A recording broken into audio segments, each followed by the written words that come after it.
안녕하세요. 정쌤입니다. 네. 오늘은 이제 동사 파트에 대해서 설명을 드릴 텐데요. 동사를 이제 준비하면서 마음이 되게 설레기도 하고, 뭔가 이제 사명감에 사로잡혀가지고 어깨가 막 무거워지고, 혼자 괜히 이렇게 꼴값을 떨다가 영상이 좀 늦어졌습니다. 이렇게 하고 싶고 가르쳐 드리고 싶은 게 너무 많은데 정리가 잘 안 되는 건 거예요. 이거를 하자니 또 이것도 생각나고 그래서 뭔가를 덜어내고 빼고 하는 작업에 시간이 좀 걸렸어요. 그만큼 이 동사라는 것이 팔품사 중에서 이 동사만 제대로 알아도 나머지 것들이 가지치기 하듯이 저절로 이렇게 흡수가 되어지는 효과를 볼 수 있거든요. 자, 그럼 바로 동사 들어가겠습니다. 자, 동사란 우리 흔히 움직임을 나타내는 단어다라고 얘기를 하는 건 거죠. 사물의 동작이나 뭐 작용을 나타내는 품사라고 이렇게 정의를 내릴 수가 있어요. 자, 아이들을 이해시키는 데 있어서도 크게 어렵지 않아요. 뭐 우리가 행동을 할 때 보여지는 단어들, run, eat, sleep, study, jump, swim, sing, dance 뭐 이런 단어들이다라고 얘기를 해주면 그대로 잘 이해를 합니다.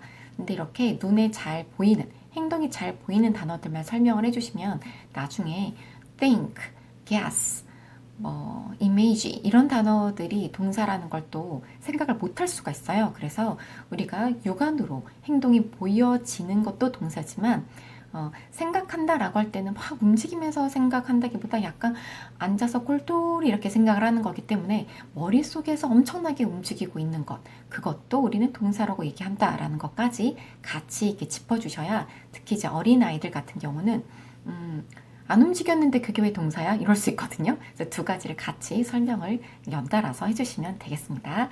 자, 그 다음 동사에 대한 정의가 끝나고 나서 반드시 짚어줘야 될 동사의 성질이 있어요. 뭐 여러 가지가 있기는 한데 몇 가지가 더 있기는 하나, 오늘 제가 드릴 말씀은 이거 하나만큼 꼭 알아두셔야 된다라고 하는 거, 바로 동사는 하나의 문장에 단 하나가 존재한다는 겁니다. 한 문장에 동사 하나예요. 자, 그래서 저는 이런 동사를 뿌리 동사라고 얘기를 해요. 식물에 뿌리가 하나씩 항상 존재를 하잖아요. 그래서 영어 문장에도 뿌리가 되는 동사가 반드시 여러 개가 있어도 안 되고 아예 없어도 안 되고 무조건 하나는 꼭 있어야 된다는 거. 이게 절대 불변의 법칙이에요. 영어를 아이들과 이제 공부를 하다 보면 뭐 명사의 복수형 만들기 같은 경우는 규칙이 있긴 있죠. s나 es를 붙인다라는 게 있지만 또 이렇게 규칙 변화를 공부하고 나면 꼭 나오는 게 뭐가 있죠? 단 이렇게 하면서 불규칙이 하나 있잖아요. 예외되는 규칙들, 그냥 좀 외워놔야 되는 것들이 존재를 한단 말이죠. 하지만 이 동사의 문장 하나에 동사 하나 법칙은 절대 불변입니다. 예외적인 케이스가 거의 없다고 보시면 돼요. 뭐 예외적으로 있다라고 하는 거는 뭐 동사가 이제 생략된 경우, 누가 보더라도 알만한 파트라서 생략되는 경우가 있긴 한데요. 그런 건 이제 대화하면서 회화에서 이렇게 순간적으로 나오는 그런 말들일 뿐이고, 우리 학생들이 봐야 될 교재에서는 절대 동사가 뭐 없는 그런 문장들은 등장하지 않는다라고 생각을 하시면 돼요. 자, 그러면 이 동사가 한 문장에 단 하나밖에 쓸 수 없다라는 거, 이거를 알고 가느냐 모르고 가느냐는 앞으로 문법 인생이 얼마나 복잡해지느냐 수월해지느냐가 결정된다고 생각하셔도 될 만큼 중요해요. 자, 그러면 이런 생각이 드실 거예요. 나 집에 가고 싶어. I want to go home. 이 문장에서 want랑 go랑 동사 두 개 쓰인 거 아닌가? 라고 생각할 수도 있는데, 자, 분석을 해보겠습니다. 제가 말씀드린 뿌리 동사는 want 요거 하나예요. 그럼 go는 그냥 올 수 없기 때문에 변신을 해서 와야 돼요. 변신의 방법은 총 세 가지가 있는데요. 첫 번째, to를 붙여서 온다. 두 번째, ding를 달고 온다. 세 번째, 우리가 중학교 때 배웠던 과거 분사라고 부르는 아이 있죠? PP 형태를 쓴다. 이렇게 세 가지 방법으로 변신을 해서 등장을 해야 돼요. 그럼 아까 그 문장 I want to go home 이렇게 되어 있을 때는 want가 뿌리, go는 앞에 to를 데리고 온 거죠. to go로 변신을 한 건 거예요. 이렇게 변신한 동사를 이제 초등부 아이들에게 가르칠 때는 변동이라고 불러줘요. 그러니까 뿌리 동사는 뿌동이, 변신한 동사는 변동이 이렇게 부르는 거죠. 애칭 같은 이름을 이렇게 약간 적용을 해주면서 뭔가 to 부정사, 동명사, 현재분사 이런 단어로부터 오는 거부감을 약간 버리고 간다라고 생각을 하시면 될 것 같아요. 자, 그러면 또 하나 더 생각해 볼까요? 자, I study. 나는 공부한다. study라는 동사 하나만 쓰인 거죠. study가 공부하다라는 의미로 잘 쓰여졌습니다. 자, I am study. 틀린 문장이죠. 자, am과 study 동사가 두 개가 존재해요. 그러면 틀린 문장, 그쵸? 한 문장엔 동사 하나밖에 쓸 수 없다고 했으니까요. 그럼 I am studying. 괜찮죠? am이 뿌리, study는 ing를 데리고 와서 ing 변신이 이루어졌어요. 뿌리 대 변동이 괜찮습니다. 자, 그럼 I write a letter. 나는 편지를 써. write 동사 하나 쓰였죠. 편지 쓰다 라는 뜻으로 쓰였습니다. I am write a letter. 자, 어떤가요? 틀린 문장이죠. 비동사와 write 일반 동사가 같이 두 개 겹쳐서 쓸 수 없어요. 왜? 한 문장에 동사는 하나밖에 못 오니까. 자, 그러면 I am writing a letter. 맞나요? 네, 맞죠. 비동사, 뿌리 동사 하나 왔고요. 그 다음 writing은 뒤에 ing를 데리고 변신을 해줬죠. 괜찮습니다. 자, the letter is written by me. 이렇게 되어 있다고 하면 자, 괜찮은 문장인가요? 괜찮은 문장인가요? 괜찮죠. 비동사, 뿌리가 쓰였고요. write는 PP 형태가 온 거죠. 그래서 이것도 맞는 문장입니다. 자, 동사 파트에 아이가 진입했다, 동사를 접하기 시작했다라고 하면 그 순간 바로 그냥 동사는 한 문장에 하나밖에 쓸 수 없다라는 걸 그때부터 계속 얘기를 해주시는 게 좋아요. 완전히 습관화돼서 몸에 탁 들어와야 되거든요. 이 법칙을 알고 가면 나중에 파생하는 수많은 것들이 굉장히 편하게 받아들여지게 돼요. 자, 예를 한번 들어보겠습니다. 자, 비동사가 만약에 뿌리로 왔을 때 그 두 번째 나오는 동사는 이제 변신을 해야 되잖아요. 첫 번째 to로 변신해서 나오게 되면 be-to 구문이 돼요. 우리 옛날에 배웠던 투부정사의 형용사적 용법에 be-to 구문 이런 게 있었잖아요. 그런 문장이 설명을 해줄 수 있게 되는 거고요. 뿌리 동사가 비동사로 등장을 했을 때 두 번째 ing 변신을 하게 되면 이제 비동사 더하기 ing 뭐죠? 그쵸, 우리 예전에 배운 현재 진행형, 그게 되는 진행형의 형태가 만들어지는 거죠. 그 다음 비동사가 뿌리로 그대로 존재하고 세 번째 변신 PP 변신이 오게 되면 비동사 더하기 PP 생각나는 거 있으세요? 그쵸, 수동태입니다. 그러니까 이런 뿌리 동사를 하나를 놓고 나머지 아이들이 변신해서 옴으로써 be-to 구문도 설명이 되어지고 진행형도 설명이 되어지고 수동태도 한 큐에 설명이 되어져요. 더 나아가서는 현재 완료라든지 현재 완료, 진행, 수동 이런 것까지도 자연스럽게 받아들일 수 있는 초석을 만들어 주게 되는 거거든요. 자, 그러면 이제 두 가지를 말씀드렸어요. 한 문장에 동사는 하나, 뿌동이. 그 다음 또다시 동사를 쓰고 싶을 땐 변신을 해야 된다는 거, 변동이. 변신할 수 있는 방법은 세 가지. to를 붙인다, ing를 데리고 온다, pp로 간다라는 거.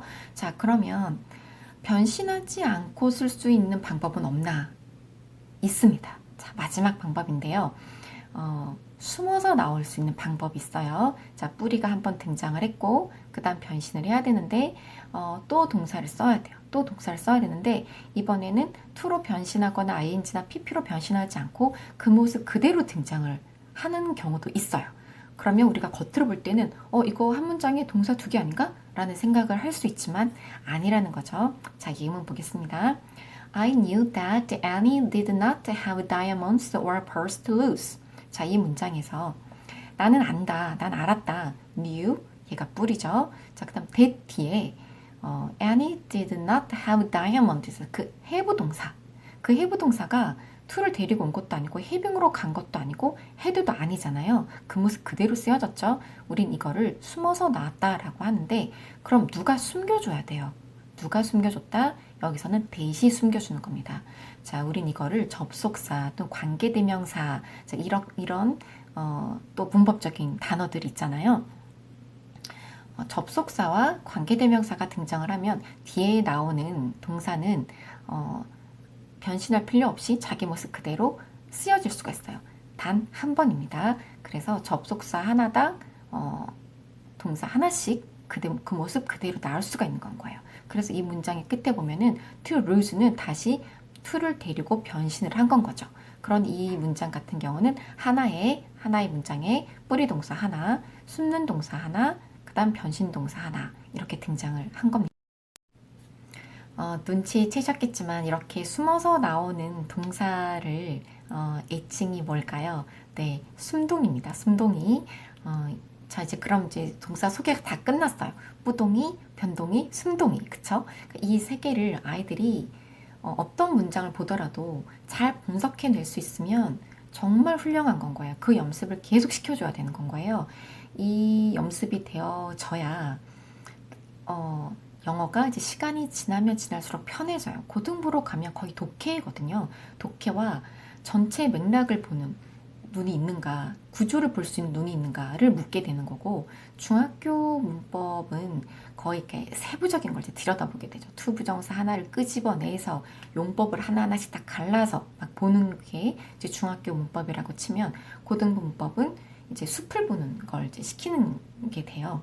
근데 그게 한순간에 저절로 생기는 능력이 아니기 때문에 아이가 챕터북을 읽고 있던 리더스북을 읽고 있던 저는 뭐 이렇게 그림책을 읽고 있는 아이들에게도 질문을 해요. 이 문장에서 그런 뿌리는 뭘까? 뿌동이 누구지? 이렇게 물어보거든요. 아이들이 그 찾는 과정에서 단어를 습득할 수 있는 거는 물론이고 구조를 분석하는 힘이 저절로 이제 생기는 건 거예요.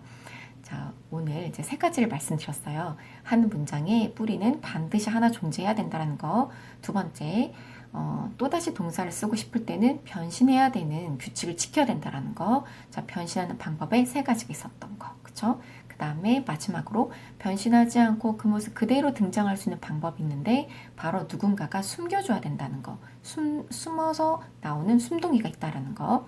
자, 그러면 숨겨주는 거는요. 뭐 이런 질문 하실 수가 있어요. 선생님 그 관계대명사 접속사를 설명해 줘야 됩니까? 아니에요. 저도 관계대명사나 접속사는 최소한 6학년 후반이나 중학교 가서 그 용어를 이제 아이들에게 소개를 시키는데요. 그 전에는 아이들 스스로 분석을 하다 보면 뿌리는 이제 곧잘 찾게 돼요. 아, 얘가 뿌리네요. 그러면 이렇게 to를 데리고 왔거나 ing를 데리고 온 거는 육안으로 바로 표시가 되잖아요. 그러니까 이런 애들은 변신이네요. 그럼 여기 동사 하나 남는데? 아, 그럼 얘가 숨동인가 보다. 맞아요? 그럼 얘는 누가 숨긴 거예요? 이런 식으로 제가 가르쳐 주는 게 아니고 아이들이 저한테 계속 질문을 하는 건 거죠. 그거는 학원이나 뭐 교습소뿐만 아니라 가정에서도 얼마든지 피드백을 서로 주고받을 수 있는 부분이거든요. 그러니까 어머니가 또 많은 걸 다 가르쳐 주려고 하시는 게 아니라 기본적인 원칙만 툭 던져주고 나머지는 아이들이 이제 생각을 하는 건 거죠. 그럼 질문이 정말 많아져요. 얘는 누가 숨겨줬어요? 이프가 숨겨준 애인가? 대시 숨겨줬나?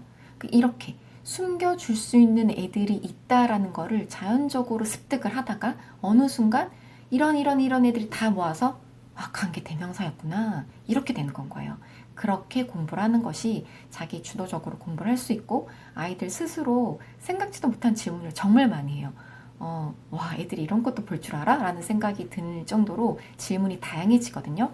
그러니까 어머니는 원리만 가르쳐주고 아이들은 그 원리를 통해서 분석해보는 힘을 스스로 길러주게 하시면 좋을 것 같습니다. 자, 마지막으로 코끼리와 장님 이야기 다 아시죠? 장님이 코끼리의 꼬리를 이렇게 만져보고 나서 코끼리란 놈은 밧줄처럼 생긴 게 분명하군 이렇게 얘기를 하고 또 다른 장님이 코끼리의 다리를 이렇게 더듬어 보고 나서 코끼리는 기둥처럼 생긴 게 분명해 이렇게 얘기를 하죠.